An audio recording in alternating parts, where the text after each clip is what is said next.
ભાઈ અત્યારે હું આવ્યો છું આણંદમાં.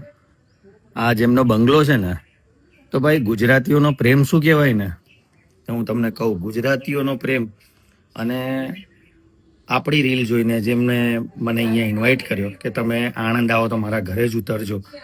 એમને ખબર પડી કે હું અમે આવીએ છીએ, તો એમણે કોન્ટેક કરીને અમને અહીંયા ઇન્વાઇટ કર્યા કે તમે અહીંયા જ ઉતરજો, અમારા ઘરે જ ઉતરજો. તો ખાસ તમને એમની સાથે મુલાકાત કરાવું કે ગુજરાતીઓનો પ્રેમ અને આ જે આપણે રીલ બનાવી અને એ જોઈને આપણને જે ઇન્વાઇટ કર્યા છે, તો એમનું ઘર આ સરસ મજાનું. તો ધીસ ઇઝ ધ હાઉસ. બહુ સરસ મજાનો બંગલો. અને thank you so much અમરીશભાઈ, thank you. એમણે મને કોન્ટેક્ટ કર્યો વોટ એવર, ગમે તે રીતે, કે ભાઈ રીલ જોઈને, કે તમે કેવી રીતે મને કોન્ટેક્ટ કર્યો, કેવી રીતે ઓળખો છો રીલ જોઈને થેન્ક યુ સો મચ.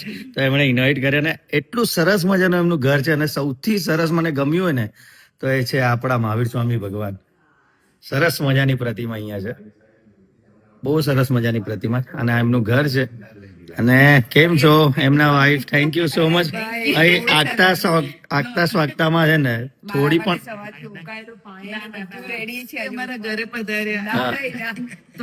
તમે જોવો છો વિડીયો? અચ્છા, અચ્છા,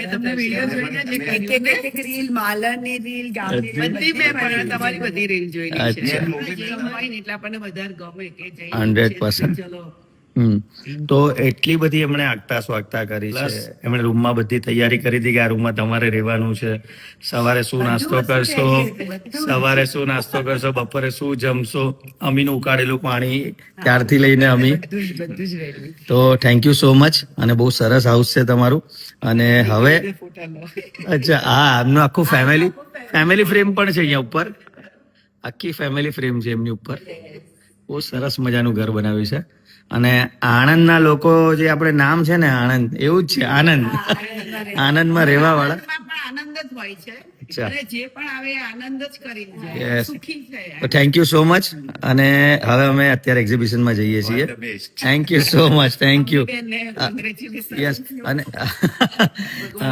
અહીંયાથી અમારો બધો સામાન ત્યાં લઈ જવા માટે કાર, ટેમ્પો, બધી સગવડ પણ એમણે જ કરી દીધી છે. તો thank you so much once again. ભાઈ ગુજરાતીઓના આ પ્રેમ અમને મળતો રહે ને અમને આપતા રહેજો. એના માટે once again thank you. Good bye. અને છેલ્લે બોલવું તો પડે જ, સાચું ને?